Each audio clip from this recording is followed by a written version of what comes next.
Round 7 has come and gone, and with it came some big scores and also a return to a form from a lot of our ruckmen, and it leaves us with some difficult decisions to make ahead of round 8. Let's go! She's done it from nowhere. Blasting the goal from inside the 30. Sheed from the boundary. Dusty. Oh, yes! You're a magician.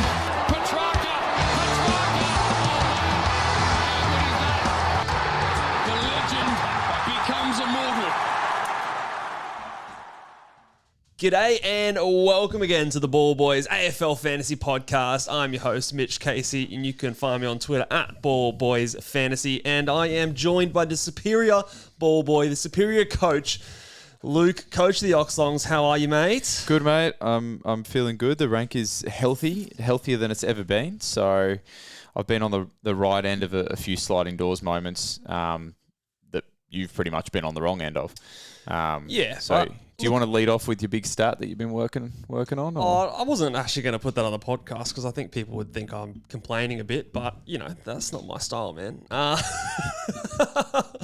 But, yeah, look, what I was just saying in the podcast is I'm in a shit spot. I've moved back again, not as much as last week, but I've slid back another 1,000 spots. I'm at 11,000. But I don't feel like my team is worthy of an 11,000 rank. I feel like I've got a top 2,000 team here that I'm just getting the wrong rub of the green with some rookies. And had I had my little red dot captain loop, which I normally do, you know, I did a little bit of the math, and a few of those things would have me about 30 points away from you when you're sitting right near the 1,000 mark. So... yeah, looking at your team on paper here, I can vouch for that. It does look like a decent team. There's been a couple of things not quite go your way, but it's the beauty of fantasy. If it was just this formula and there was no luck involved, it wouldn't be half as fun. So, yeah, 100%. And so I'm gonna put the bad moods, the sulking behind me now, because I tell you one thing that is going well this season.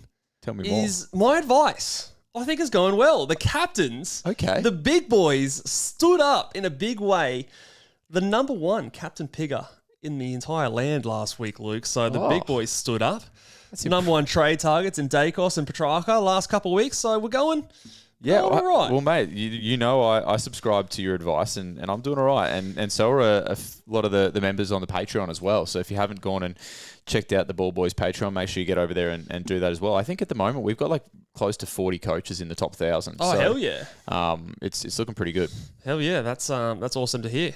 So let's get into some of the awards, and we'll start with the Sponge and the Camel of the week. A lot of acts that we want to highlight this week for good and for bad. Let's start positive.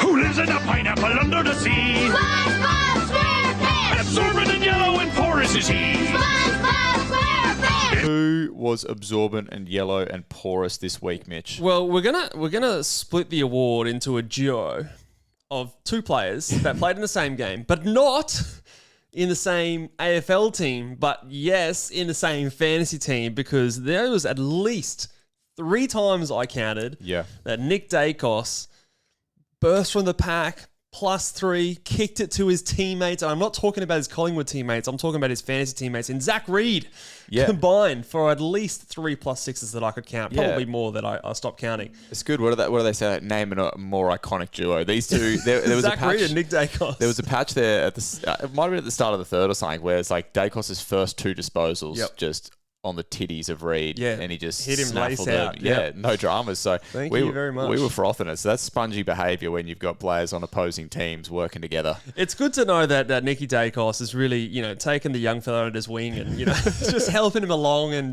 giving him the know-how for fantasy owners out there. So, yeah, we did enjoy that one a bit more than maybe we should. Nice. A couple of sponges. What about our Camel? My hump, my hump, my hump, my hump, my hump.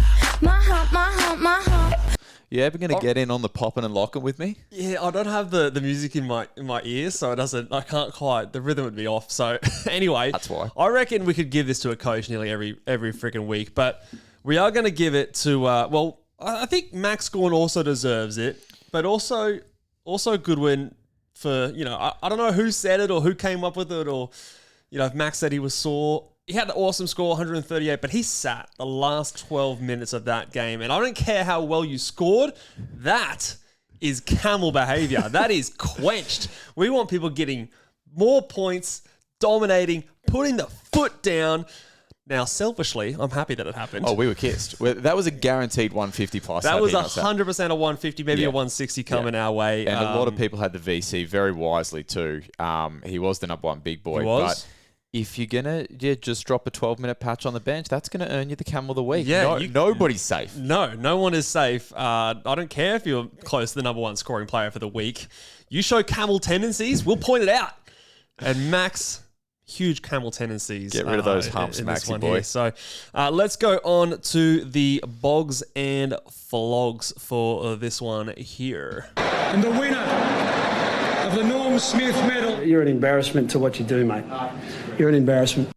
You're an embarrassment to what you do. Lots of coaches, I think, might have wanted to say that this weekend, and some of them did. Maybe it's their players.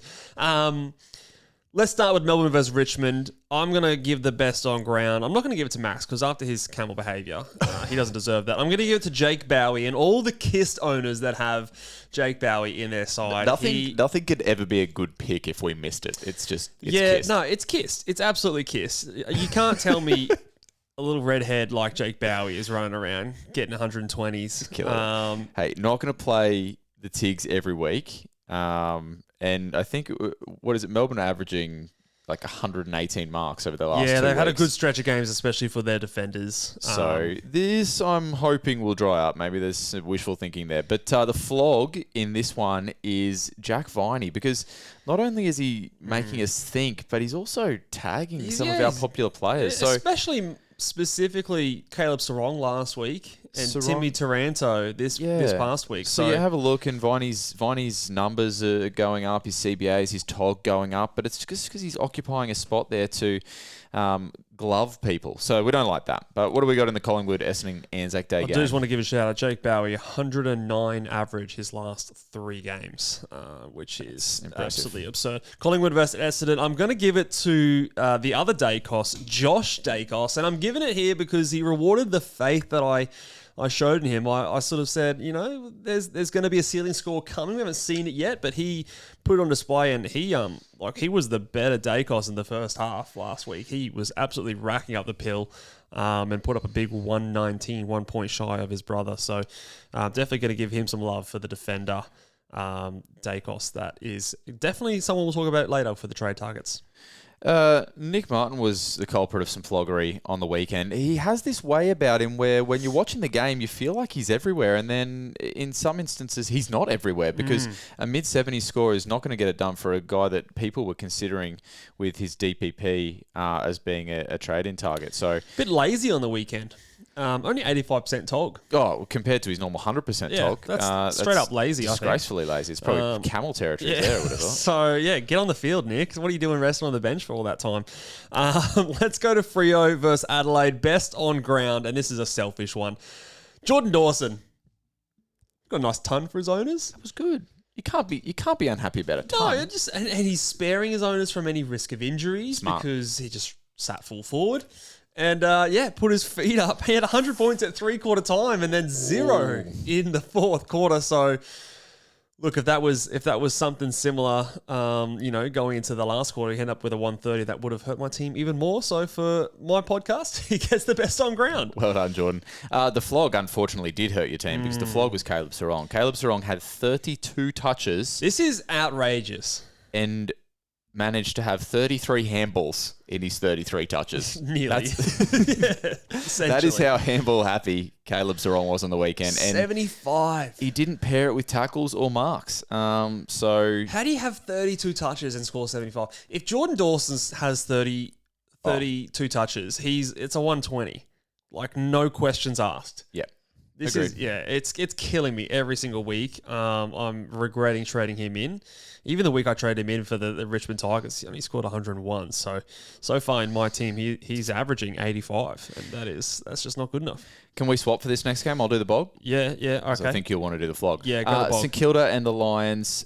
It was Big Wang time, baby. It was Big Wang. Enter Big Wang. He stood up. I might be incorrect, but I think 2 weeks ago my spicy take was Big Wang. Yeah, just a week early. Yes, yeah, a week early on Big Wang. And I do like a little bit of Big Wang, and we saw it on the weekend. He is now averaging more than Jack Sinclair. Hey, well, this is... So there you go. There's so many stories this year of those ones where we all... Just go a bit early. We all freak out on 1 week. Yeah. You know, Dawson Brayshaw's an example. Wang Sinclair's an example. Sherry English. Fantasy. Yeah, swings and roundabouts, but no, he was very good and in a very poor performing side. It played a little bit more midfield time as well, and It was almost exclusively a mid. Yeah, he was still very good at what he does. The flog for this one, I'm calling him Ross the Cross. Got a bit cross at this one. I tried to rhyme it. I couldn't find anything else, but very cross at his player. It's a stretch. Little stretch. For subbing out Hugo. Do you know how little time this man actually got onto the field? He not only was subbed out in the second quarter, not as a injury or anything like that, but he played, I think it was less than half the time in the first quarter. So sat on the bench for more than, or about 50% of the first quarter, and then only had a stretch of maybe 8 minutes in the second quarter before he was getting pulled. So he had 20% time on ground. Ross was very cross. He was cross at Hugo. He was cross at the media after the game. Yeah. He's cross at me. I swear he's doing this personally. Oh, you are pretty kissed with Garcia. You got all that cash gen You're after I kidding traded him, so you just probably be thankful for what you got. Why couldn't Luke Traynor get on the field this early? You know, like imagine if Luke Traynor was a sub in this game and he got on with 80% tog. What the fuck is this? For you. No dramas. Oh, killing me. Port Adelaide North, you're giving your flowers to the X-Man. Yeah, Tristan Sherry. I mean, just the fact that Port Adelaide have been a very tough matchup for Rucks so far this year, and he's come out and he is officially back. I think he's put to bed a few of those injury concerns. So he looks like the old Tristan Sherry with back-to-back 116 plus, 122 in this one. And the fact that he also, 23 touches, he looked really good. Couple of good contested marks in this one as well. 6 frees 4 will help you. So I don't know what Port Adelaide Ruckman's doing there, but he now goes into a bit of an easier run. Now that big hard stretch is kind of in the rearview mirror now. So this is where I was potentially looking at targeting, but my team is too shit for me to do that. The iceberg's gone cold, Mitch, and not only has the iceberg gone cold, but he's cooled Kane Farrell as well. Yeah. The issue, I was a little Port high on the Adelaide. iceberg pre-season, but I did say a number of times that I thought that Port Adelaide defenders would do it by committee, and at that time, I didn't even know that their best player was going to be a halfback. Yeah, Connor Rozee. So I think that Bergman and Farrell, unfortunately, these are ones that you got to get off as quick as you can. GWS versus Bulldogs, we're keeping the ruck love going because Tim English had his biggest game of the season. Nearly made the big boys look, but I couldn't do it. But, it was his chance to shine. He had the 124, so outdid Tristan Sherry again with a couple of big marks late in that game as well. And he also probably dropped about another 25 points. Massively, yeah. It could have been a 150. Fantasy relevant Rucks averaged like 120 plus this week. Yeah, it was a big week for Rucks. Briggsy brought the average down a little bit. Yeah, so speaking of Briggsy. Good segue. Yeah, he gets the flog in this one because he was a cheap option that was definitely someone we could have traded in a week or two ago, and he has just done nothing to make that look like a positive trade whatsoever. He is playing low time on ground. Might still be nursing some kind of injury. Maybe he's unfit, but yeah, he is leaking cash and not putting up any points. So yeah, massive issue there. Well, both the bog and the flog in the Gold Coast Sydney game actually both started like a house on fire, but so did Sydney. And did you know Gold Coast kicked 12 consecutive goals? That is absolutely crazy. It is nuts, considering how well Sydney started. And Sydney have got some injuries, but they still have a talented list. Chad Warner's the bog because he finally showed us that lovely ceiling that he does have on occasion. But Isaac Heaney cops the flog for starting red hot and then just absolutely fading. I did see or hear somewhere that he copped a bit of a corky in this one, so might have been limited in that second half because of that. I was paying attention a lot closer in the first half and then sort of tuned back in the second half and sort of, holy shit, Isaac Heaney's score hasn't moved at all. But he was great in the first half, but yeah, definitely hit the handbrake in that second half. So that's what gets him the flog. Hopefully he is all right moving forward, but doesn't get any easier. He might cop a bit of a tag this week or maybe Chad Warner. We'll talk about them later. Carlton and Geelong, we're giving the bog here to TDK because this was clutch. This was, as the week progressed, you and I both own TDK, a lot of people do, but the way the Rucks were scoring, I was thinking if TDK does what he's done in the past 2 weeks, this is going to be absolute decimation for my rank if all the other Rucks have gone 130. Max Gorn goes big, Tristan Sherry goes big, even Timmy English goes big. So we were just hoping that TDK could give us something decent, and he came through in the clutch. So well done, TDK. Yeah, 117 looked great. I will also give a shout out to the unsung hero for this season in George Hewitt, Bro, what the who fuck's is going on there? averaging 115 points so far this season, has not dropped below a ton. His worst score was in round 1 against the Tigers, where he put up 101. What has got into this man? His career high before this season was 95, and he's approaching 30 years old. Is this the Jack Sinclair special? Well, mate, the 10th year breakout? Yeah, who knew who it? I couldn't get the N Wasn't and the H. confident enough, yeah. No, it's the N and the H. So you try saying an N and a H at the same time. Hewitt. Oh, you did better than me. Yeah, just confidence. Just go for it. But yeah, I mean, you're not paying 110, which is what he's priced at now. But I might. if you fucking started with him, brag as much as you want, because that's been a ripper pick. Flog for this one. You've changed this late. This is a late change on the run sheet. Yeah, here. well, you know me, obviously cleansed of all social media like the Dalai Lama, and so I missed that my boy Adam Chera has gone and just given someone a little bit of sweet chin music on the weekend. But I have let me say I've assessed the replay here. It's pretty soft. This kind of let's call it act happens 1,000 times at midfield stoppages, and I'm not sure who the player is there that he's... Jack Bowes. I think maybe there's a little bit of mayo on the reaction. Maybe he got him. Massive amount of mayo. Maybe he got him on the hairs on He his wasn't chinny subbed out chin. or anything, was he? Like, there's no, like... But of course, I can't comment. I've got a conflict of interest as a Chera owner. I don't know. It'll be interesting to see. Have Carlton already said that they'll challenge it? I don't know. I'm not sure. It's still pretty fresh off the news. I might have a word to Vossi and just say... Can I also mate, give let's it sort a bonus flog to this one? Yes. Max Holmes fucking sucked. Oh. He was horrible. Yeah. What is that? 65. I don't think he was even being tagged. I think he's got the runs that Tom Stewart had a couple of weeks ago. 2 marks?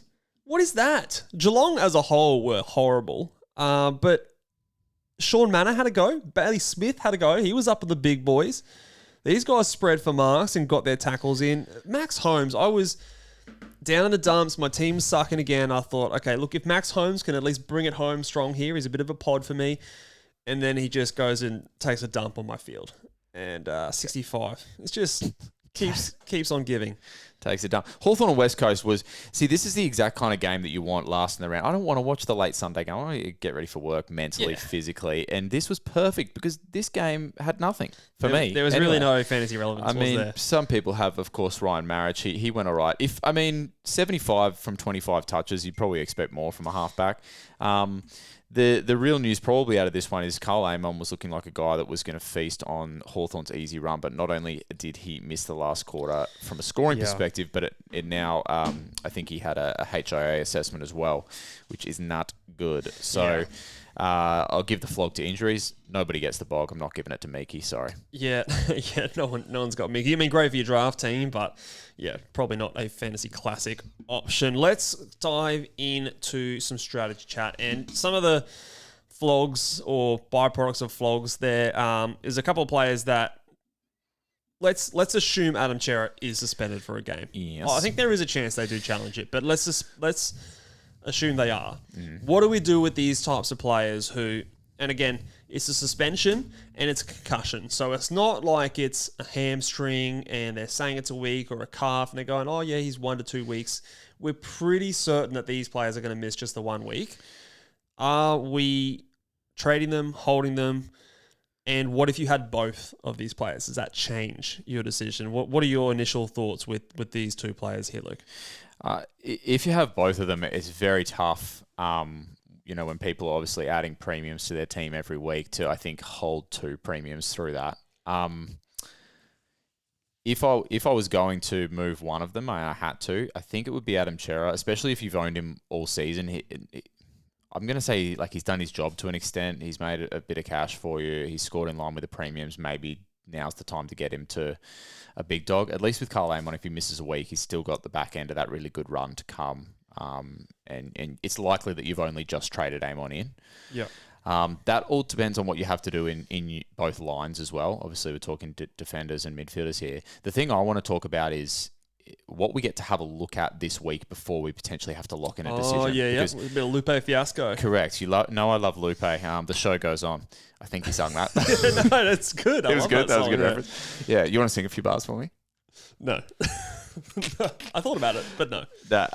Because I'm going to use Campriali as an example. I obviously have him as a red dot. Carlton, very familiar with Carlton's schedule. Yes. Oh, we're all over it like a rash on a hooker. But they don't play until the fourth game of the week. So you're going to have a look at North Melbourne, Essendon, St Kilda, Fremantle, Bulldogs, and Port Adelaide rookies. So I'm thinking Moraes, I'm thinking Davidson, I'm thinking Murphy Reid from Fremantle, Max Hall from the Saints.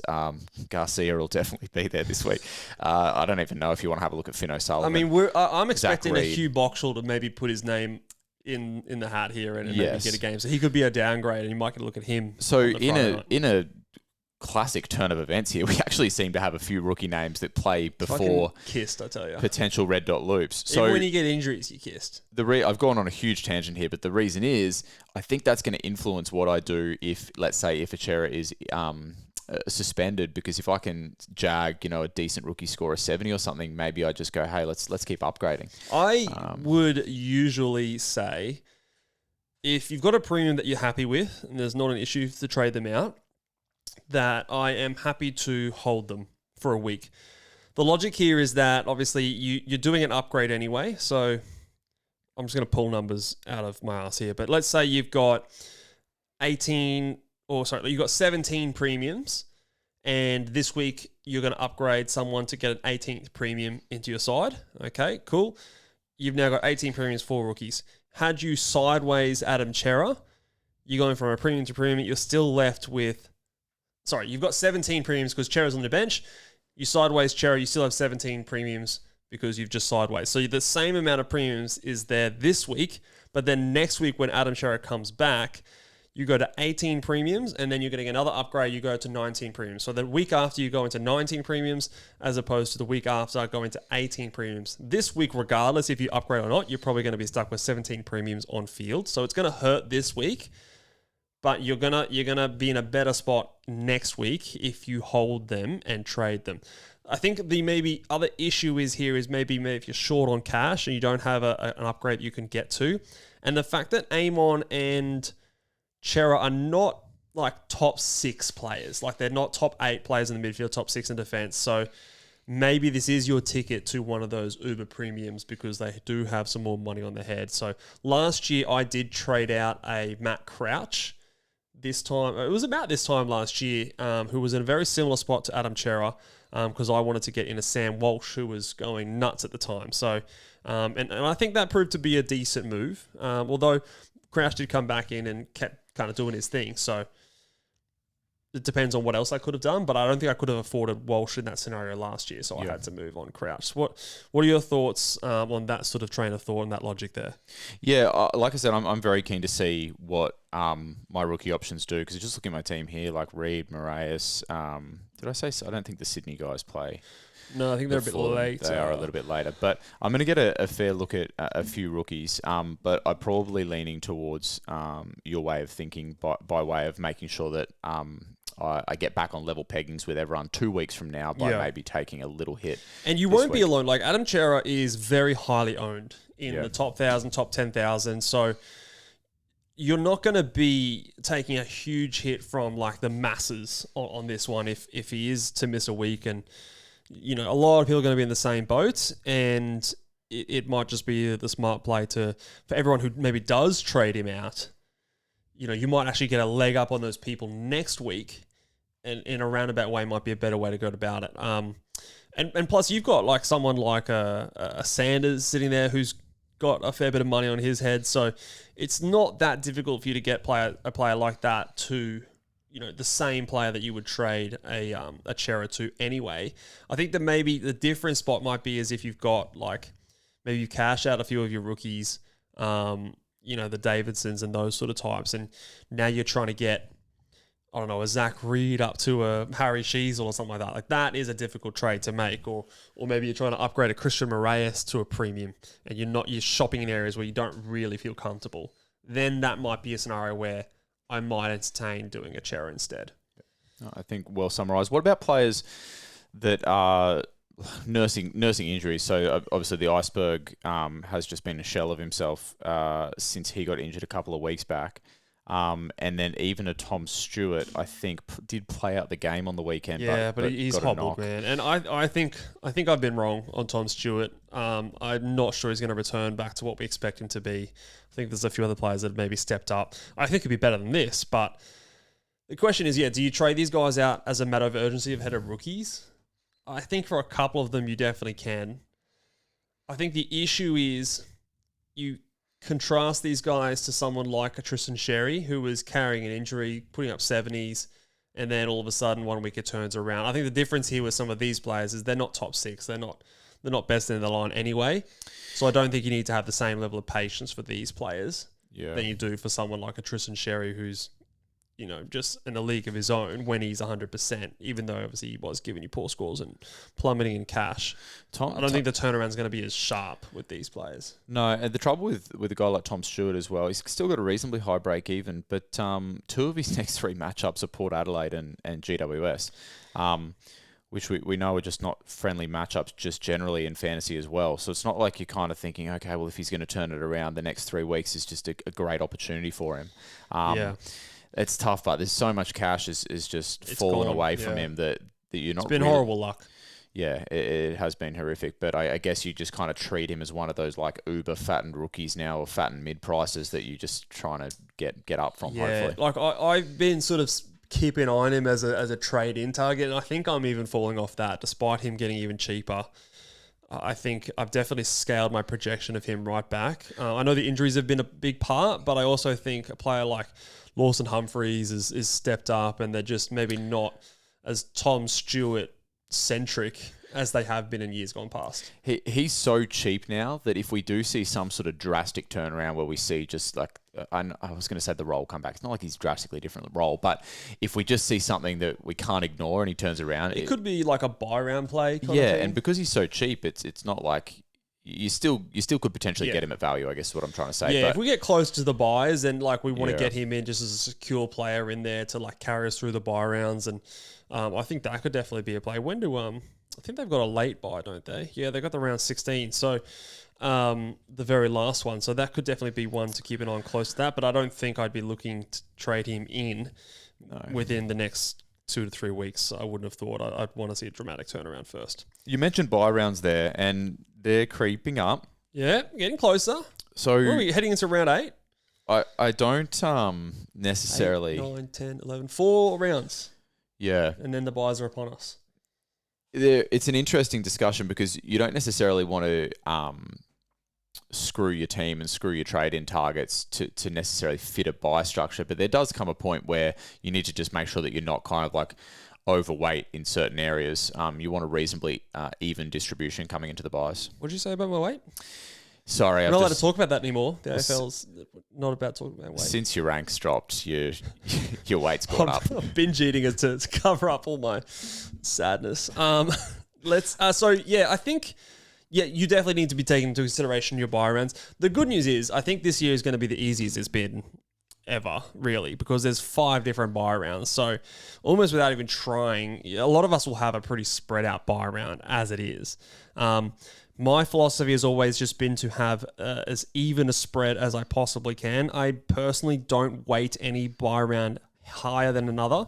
I know some people will prefer to get in guys with the later buy rounds and stack up with the late first and go shallow on the early ones. I think it all evens out anyway.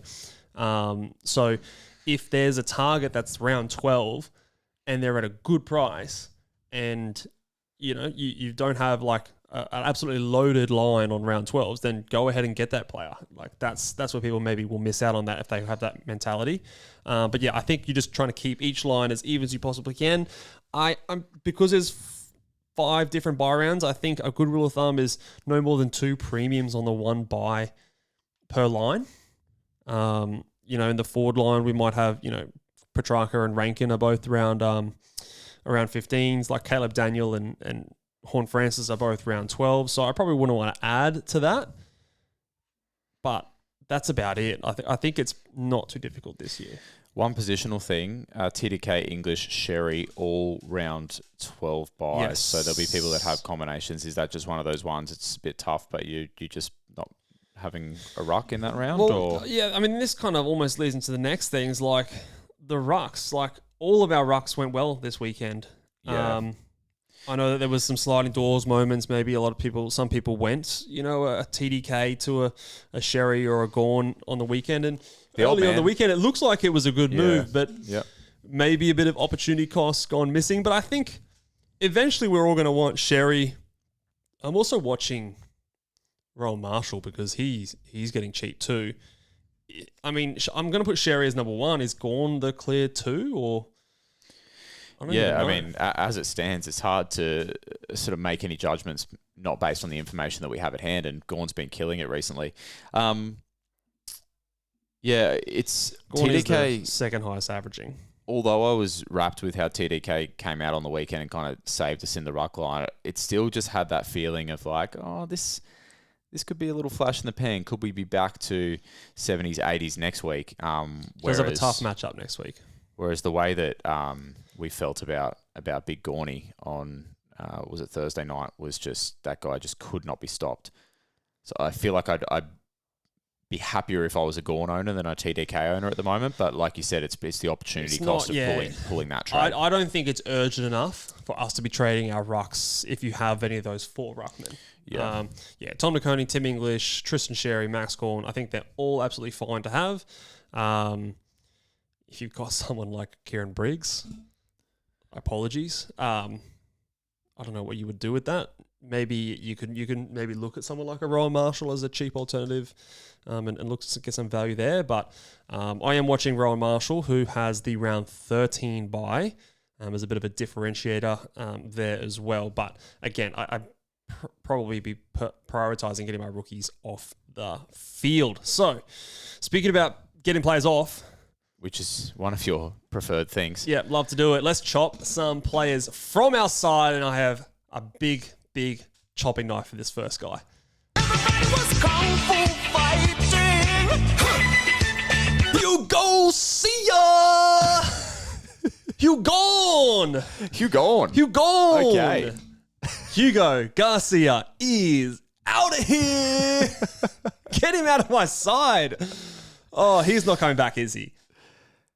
When the coach chews you out on the sideline like that, pulls you in the second quarter. That was a proper chewing out too. Man. That was. I feel bad for the guy. A bit of, like, he barely had a chance, to be fair. And he's been playing well. I don't know. Well, playing well is tough because, like, the way we deem someone to be playing well is scoring decent for our fantasy points. I don't see a difference. There is no difference. Well, Ross clearly has a difference of opinion. I think the other thing too. He had 10 tackles the week before. Is that there's somebody that's playing his position in the VFL that has been knocking the door down.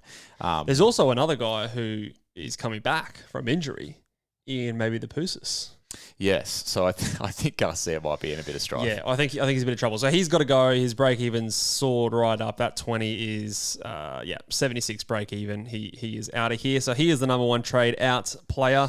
Couple other rookies. I mean, this segment really could just be rookies, but I wanted to just highlight some that I think I'm absolutely fine trading out in Sam Davidson, Levi Ashcroft. 2 players that you've traded out in the last couple of weeks. And you were saying to me that, it just goes to show that, like, sometimes you can go early on some of these guys because, like, they've made a little bit of cash since then, but it's allowed you to get the players that you wanted. And now 2 weeks later, everyone else is trading them out. Yeah, of course. It's easy to say after 1 week, Levi Ashcroft could come out and go back-to-back tons. He's that kind of rookie. But, like you say, if I've traded him out and I've bought in a Petracca and Petracca's scoring in line with him, I've now got a guy that I plan to keep and I'm upgrading the rest of my team there. So, I dare say since you traded out Davidson to Dacos, I think Dacos has made more cash than Davidson has. Yeah, it could well be. So, I don't think it's impacted me too much. Like, I don't think my bench is now too light on. I think I'll still be able to keep that cadence going, like as you say.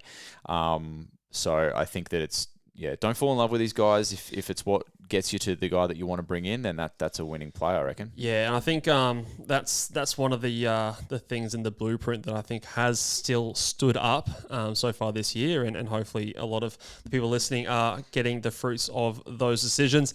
Some other players that can go: Riley Sanders, time to go. You've been kissed long enough. He's got his 130 and.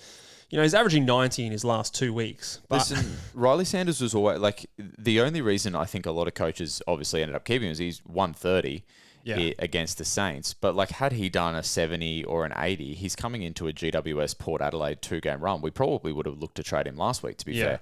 So I think he still went up 17k. Yeah, which is 800. No problems. But from this point, I wouldn't expect him to go up much more. So he's in prime chopping territory. I can't believe you got a 130 from him. That is ridiculous. Just good coaching, mate. But yeah, he's got to go. And then I've got players like Christian Moraes and, Pryor could also be there. He's 536k, so he can definitely go. I'd even be happy to get rid of a Zach Reed. Sammy Lawler. Add Lawler into that Lawler, category. he could go. All these guys can go now. Basically, what I'm just saying is get the worst rookie you can out to get your best upgrade target. So I'd be prioritizing the players coming in. So if there's a must-have rookie that comes in, you get him, see what money you can afford with the most expensive rookies or with the cheaper rookies. Or if there's a player that's high on your targets you want to get in, basically the worst rookie you can trade out to get those targets in, I think is the way I would be playing it. Again, still the only rookie that I am not trading out is Riley Bice. He's not a rookie, really. He's friggin' 24 years old with a mustache that rivals anyone's, and he's averaging 30, his break-even's 31, averaging 80. He still has a lot of money to make. So he's the only one I wouldn't be touching for any trade. He's made money so quickly too. He's 650k. Yeah, he's skyrocketed easily the most expensive rookie mate. What's Ashcroft? 658. Yeah, what the fuck is that? Yeah, and he's done it in 4 weeks? It's insane. It's insane. Half the time. So yeah, that's pretty crazy. But I think the more interesting discussions will be who we're trading in, because I think the last few weeks we've had some more, I don't call them obvious, but I guess more everyone's been aligned in their thinking. Petracca was the number one guy last week. The number one guy the week before was Nick Dacos. I think this week the number one trade in will be there won't be a big gap between the top 2 or 3 upgrade targets. I think this is where we're going to see the biggest divergence in ownership when it comes to our premiums, because I don't see someone as obvious this week around that isn't one of those 2 guys last week that if you maybe missed the boat, you're jumping on there. But so I'm going to go through line by line because I think we're got to start to break these down. Maybe some of our DPP is a little bit less there. Let's start in the defense. And I want to get your thoughts as an owner on Harry Shisel, because he is down a little bit. He's not necessarily what I would call cheap, but he's cheap for what he could do. He's priced now at 105, and the thing that really perked my ears up, or my eyes, as I was watching him, was the fact that he played. Perky eyes. He had no CBAs last game, and played pretty much exclusively off halfback, had 4 kick-ins, split it basically with Caleb Daniel. He versed Port Adelaide, which is a tough matchup, scored a 95. He hasn't dropped below 90 so far this season. There was a little bit of a concern that going into the game, he had a hip complaint at training, but they kind of gave him a little rub and he got back out there and he was fine. Still played 92% time on ground. So I'm not sure if it's anything to be too worried about. What are your thoughts on Shisel? Is he getting cheap? Yeah, as an owner, it's been a little disappointing. I mean, what you pay for the guy to start the season, I haven't put the VC or the C on him once. And he is averaging 102. Yeah, so it's not... not disaster, but it's not what you paid for. Exactly, and especially to think, what would have been the difference between he and Whitfield at the start of the year? Well, Whitfield would have been cheaper. Well, Whitfield was cheaper. Yeah, he was 108 to 112, I think. Or 110 to 112. Yeah, imagine that sliding doors moment. You pick him instead. So, I think the your logic, I think, is pretty sound here. Especially like you said, he's playing in a role that we know is super friendly. And if you are looking for the sugar hit, as the Statesman always says, then this week might be the one, because Essendon are top 3 in marks conceded, averaging over 100 marks a game. His run for the next 4 up to his bye is actually really nice. Essendon, Brisbane, Richmond, and then Collingwood. It's a decent run. Yep. I was searching him up, and I wasn't watching him closely during this game. Maybe I need to go back and rewatch, but I saw some comments from, I think a lot of people that play Supercoach may be disappointed in his score, so I'm not sure maybe his play has been as good as maybe his fantasy score has been. His impact hasn't been as good, which, lends itself to maybe potential future volatility and role. We've obviously already seen him switch roles a couple times. Does someone like Zach Fisher ever come back into the side and move him around? Obviously, Wardlaw coming back in might have instigated the move to half-back this week. So there's a few moving pieces there, but I still maintain that Harry Shisel is obviously the best player on their team. I don't think that's changed. But after a good start, North are struggling right now. Now they've had a few tougher matchups, I will say that, and they've got a couple of easier ones coming up in Essendon and Richmond, but I don't think it's without risk. He's still priced at 105, more than he's averaging. Josh Dacos is another defender that we mentioned off the top. And like you said, he hadn't cracked 100 until this week, and he went bang. I mean, to do it, he needed, 36 touches, which is pretty impressive. Josh Dacos is a little bit different, I think, to a lot of the other halfbacks that we look at. Like, a lot of the halfbacks have a kick to handball ratio that's a lot higher than his. He doesn't mind hand passing it, but he does get a lot of touches, and the difference between what he's done previously and his score on the weekend was simply the marks. So he had 9 marks, and the highest he'd had prior to that was 5. Like I said, Essendon is a high marks conceded team, but in the games up until his bye, Josh Dacos does go up against Fremantle, Geelong, and later down the track, Melbourne, who do concede on the upper end of marks. So I think there's some good games for him there. And even halfbacks against Adelaide have actually been scoring really well recently as well.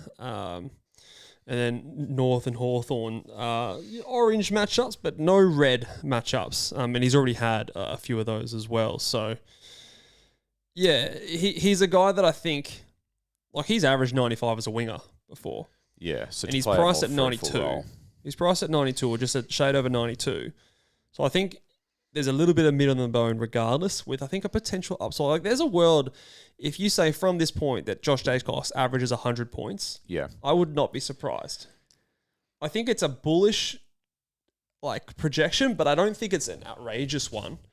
Here's another thing to consider with Josh Dacos as well is, okay, so, outside of 2 weeks ago where, all shit hit the fan, We've been enjoying fielding Bice, Reed, Trainer in our defence in terms of having to field rookies down there. So if one of the rookies that you're wanting to chop is a midfield rookie, let's call it a Lawler, let's call it a Moraes, let's call it a Sanders or whatever, and you end up trading in Josh Dacos in a midfield position at the moment because you think he's, 7 to 10 points unders in that role. Yeah. That's not the worst thing in the world because that's fine. as the rounds play out, you are going to want to move off Bice and Reed, and you can turn them into midfielders when it's their time to go, and then you can just flip Josh Dacos back there as well. So I think it's something I'm definitely looking at this week. Would you say there's some merit to the play?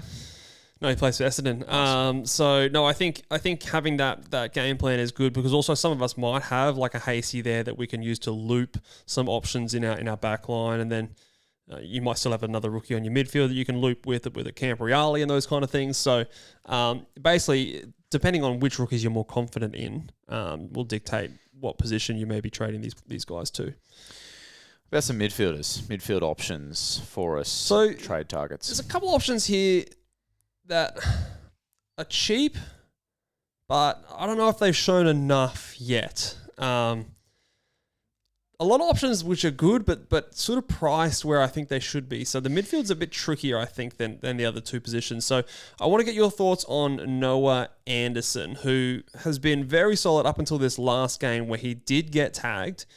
He, I think he copped the James Jordan tag in this game. So scored a 70. His lowest score prior to that, I think, was in the 90s.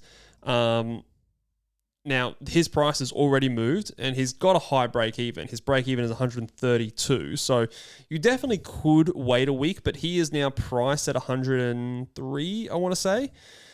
And prior to this game, he was going beyond that. What are your thoughts on Noah Anderson as a bit of a pick? Yeah, it's not one that I think I'm going to go there, but I will just say that the run coming up is looking a little bit friendly coming into his bye. So outside of Hawthorn, Western Bulldogs, St Kilda, Fremantle and Geelong are all in the upper end of marks conceded. And Noah Anderson's one of those midfielders like an Andy Brayshaw, but when the mark numbers are up, often that brings the ceiling with it as well. So I think there's some potential positivity there. The only thing that makes me a little bit nervous is we haven't exactly seen what we were expecting to see from him this season in terms of... We haven't seen a ceiling score. Yeah. And we were expecting with Gold Coast's improvement, we were expecting beast mode Noah Anderson, I would have thought. Yeah. Yeah. I mean, he's kind of... he's averaged 106 points up until that last game, which now drags his average down to 101. But that was obviously the tag game.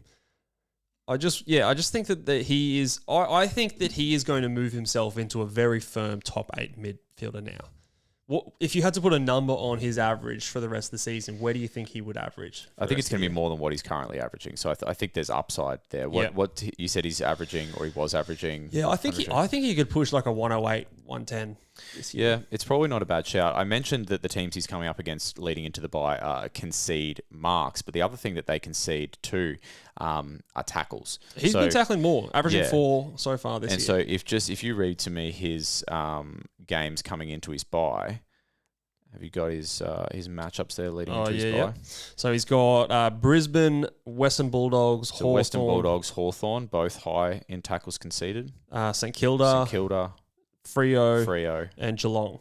All of those are in the top 10 tackles conceded teams. So he literally plays 80% of the top tackles conceded. But also then there's a few teams in there that concede marks as well as tackles, which I think is interesting. That's positive. Yeah, definitely someone I'm keeping an eye on. I think, like you said, I could wait a week. Brisbane's not an easy matchup. The Q Clash, the most exciting Q Clash in the history, they're calling it. I think he could put up a solid 100 there and maybe just get a little bit cheaper, maybe drops below that $1 million. But I do think he is the type of player that I reckon if you were to go a bit unique, he is someone that I'd be happy to maybe go a week early on. So I do think he has taken his game to a next level, and a few other midfielders around him I think have taken a step back. A couple of guys who are cheaper that...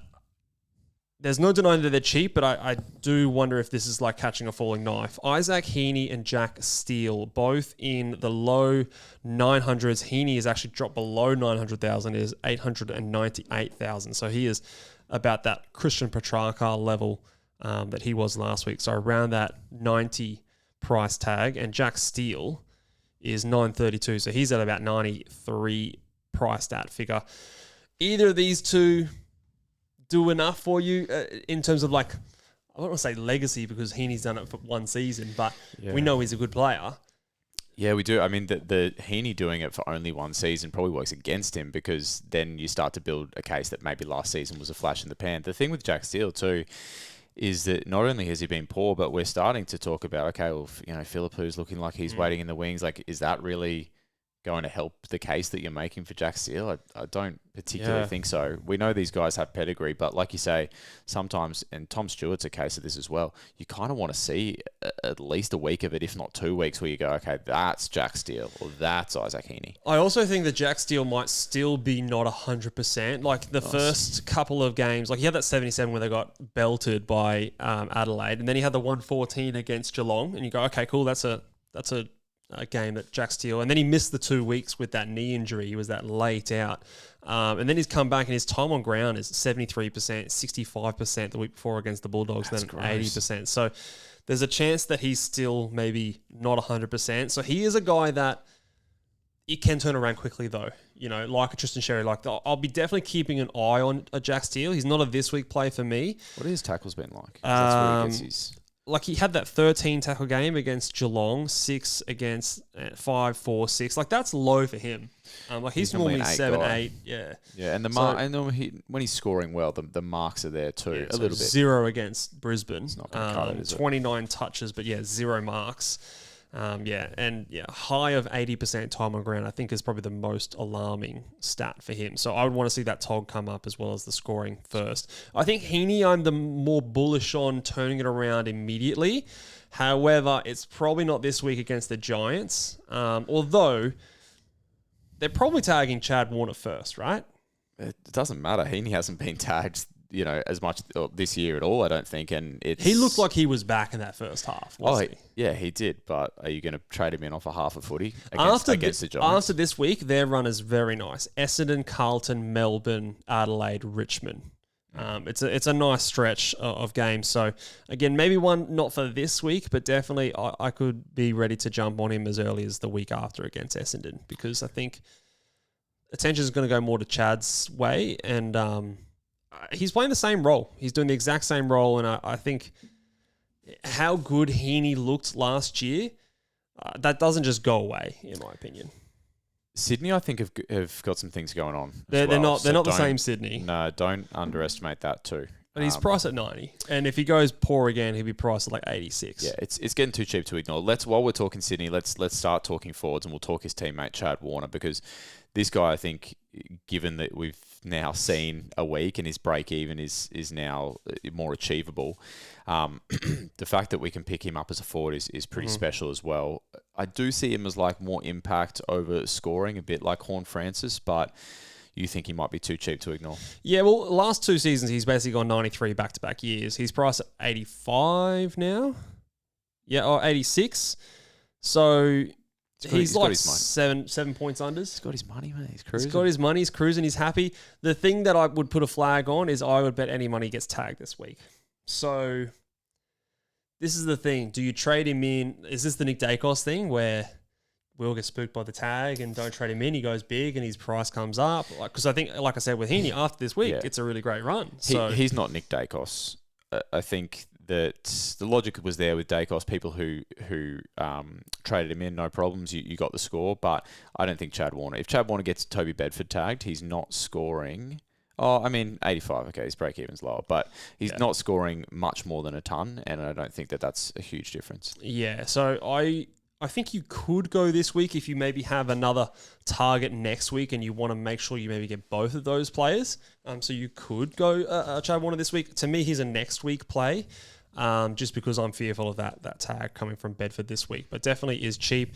Is it too late for Christian Petracca? He was our number 1 target last week, but he's now moved up to a priced at figure of 93. Where do you think he can go from here? I think that given that he's back in the role that we like, I think it's certainly positive. I don't think we're going to see him slip back into the kind of 70s, 80s realm consistently like he did to start the year.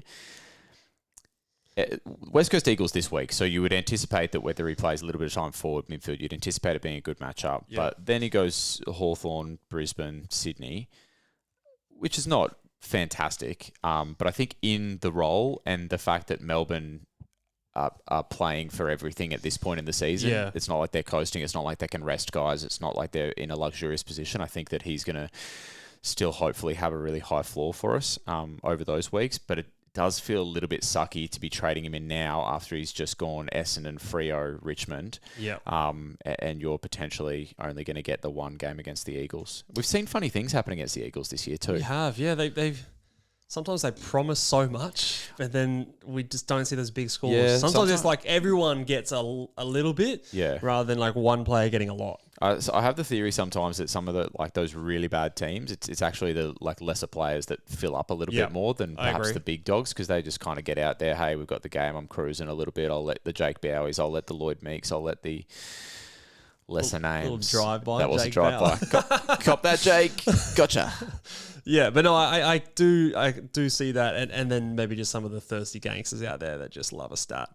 And I'm not sure Christian Petracca falls into that category, but I think if you didn't have Petracca, I still think you can get him. I think it needs to be this week though.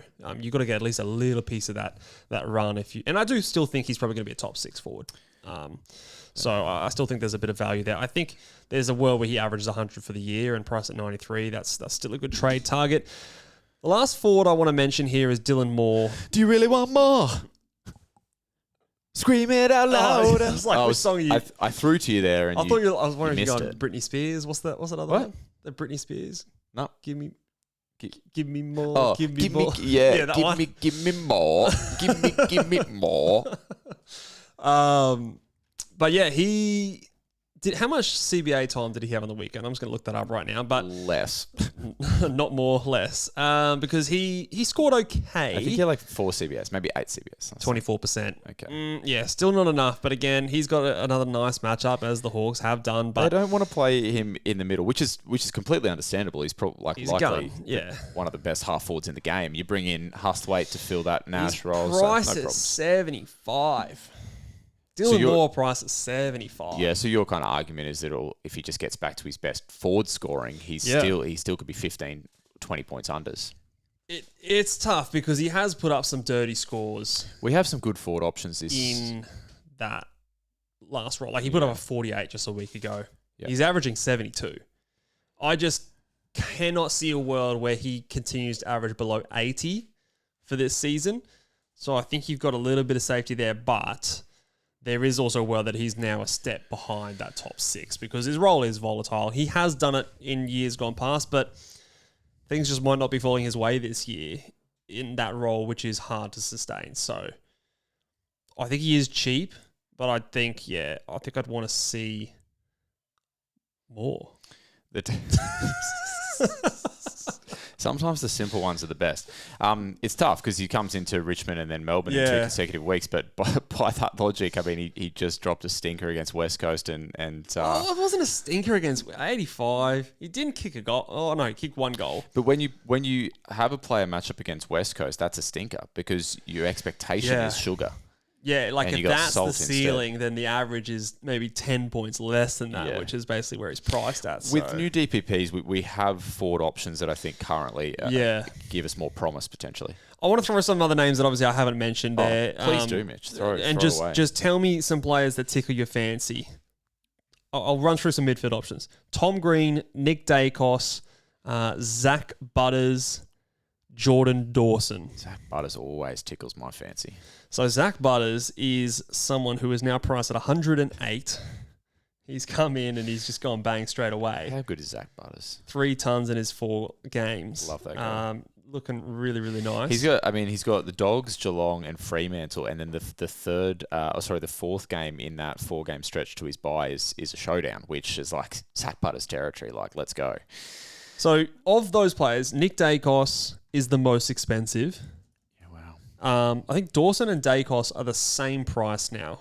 I just want to double check that because, so Dawson is now the same price at 109. This is exactly why you play the value game, isn't it? Like, Dacos is more expensive. So if the week that you went to Dacos, or that a lot of us went to Dacos, you instead thought, I'll go Jordan Dawson, it's a safe option. That's the very reason why you try to pick those undervalued premiums. Yeah, but on the flip side, like Jordan Dawson is slowly getting cheaper.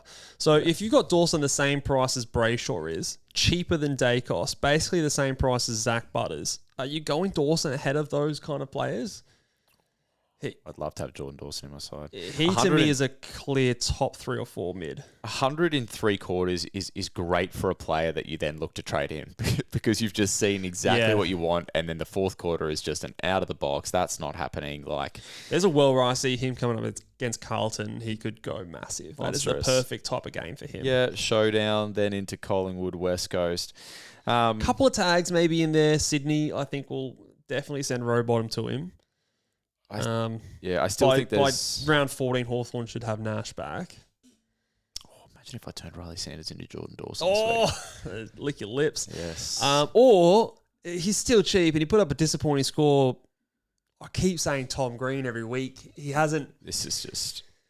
He hasn't done it yet. He's cheaper than he was last week. 100 average price at 103.6. You're saving 60k on a Tom Green compared to a Dawson. Is that enough savings for a player like that? Saving 70k from Nick Dacos? I've never really loved Tom Green, so maybe my opinion's a little bit jaded, but even that year that he went well, I was more of a Green naysayer. He's got Sydney, so he's probably going to get Rowbottom next to him. Yeah, I'm not. Or does he go to Callahan? I'm not going to endorse Tom Green this week. Yeah, so I think that the midfield options to me are a little tougher. You can't go Caleb Sarong. Well, Sarong 958,000. Fuck, he's been bad. And the problem is I think if you'd ask the coach, I think he'd say he's liked what he's been doing. Yeah, I mean, 32 touches. I'd imagine he was doing Caleb Sarong things. So he's got St Kilda. Let's have a look. Last 2 weeks, midfielders against St Kilda. So listen to some of these scores. Yeah, so Lockie Neal 128. Dane Zorko's just an uncontested mark beast 124.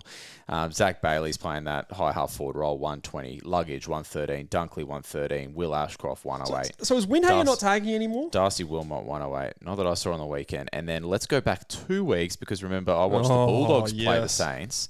Okay, and have a listen to these scores. Riley Sanders 130, Marcus Bontempelli 119, Libba 114, and then you got Kennedy's gone 109, Bailey Dale's gone 112. So this he is can't not turn up. He can't not get 110. That's the dirtiest Moz you've ever seen. He's gonna get tagged within an inch of his life. Because he's in my team. The last 2 weeks, players have just gone absolutely scot free, and Riley Sanders has gone 130. So Caleb Sarong, he's obviously going to get a 70 here. Hey, look, he's obviously 60 points worse than Riley Sanders. I thought St Kilda couldn't be, and St Kilda weren't as bad this week, but I thought they couldn't be as bad fantasy-wise 2 weeks consecutively, and they showed, like those scores I just read out, those are insane numbers for full teams of midfielders. You think they're going to do something different this week, but if they don't, then Brayshaw, Sarong, it could be party time. Yeah, I don't feel confident in recommending Sarong because of how he's getting to his scores and it being a good game with a bad score. That just doesn't fill me with a lot of confidence. I'd expect more tackles from the man, but yeah. So the midfielders I think are a bit tough this week, and that's why like a Noah Anderson, despite him being still priced at 103, like would you go Noah Anderson ahead of a Tom Green? Like they're basically priced at the same spot. Yeah, even though I burnt by Anderson a couple of years ago, I still like Anderson more than I do Green. Yeah, so he's maybe the guy that is a bit of a unique pick. I'd probably be looking in the midfield, but the defenders I think in like a Josh Dacos, a Harry Shisel, or your forwards if you miss Petracca or going a Chad Warner are decent options. But like I said off the top, I think there's going to be lots and lots of diverging trades this week. It's not going to be as ubiquitous. Did I get that right? It's a word. I don't know if it's. I don't know. I don't It's think a word. I don't think it's in the right context. Okay, well, it's not going to be as vanilla this week in terms of the trade-ins. I still reckon I got it It's right. a word. It is a word. So that'll about do us here. Anything else? Anyone else you want to touch on before we go? No, I Just think want to brag about how well are you going? Yeah, I do. I'll do you a favour this week, and I'll put Caleb Sarong in my spicy take because I've been red hot recently. So throw me a bone, mate. Thank you. Put him in there for you. Yeah. Think about the little fellas over here, mate. Speaking of spicy takes, that'll be happening on a Friday. Friday, yeah. We did our live show last week, and we're back at it again. No more public holidays messing with the times as well. So back at our normal 5 o'clock Australian Eastern Standard Time. So check that one out. If you want the big boys early, they have been on fire. I am the #1 ranked expert at the moment. Or has last week bumped you right up? Put me right up. Hey, so you're doing something well. 8th overall in the Captain's Challenge. So probably just Moz myself there. But if you want those big boys early on the Thursday, go over to patreon.com/ballboys, as well as getting our trade insights, trade targets, and also Rojo's round review and our exclusive Q&A podcast for members there. And until next time, guys, we'll see you later. Bye.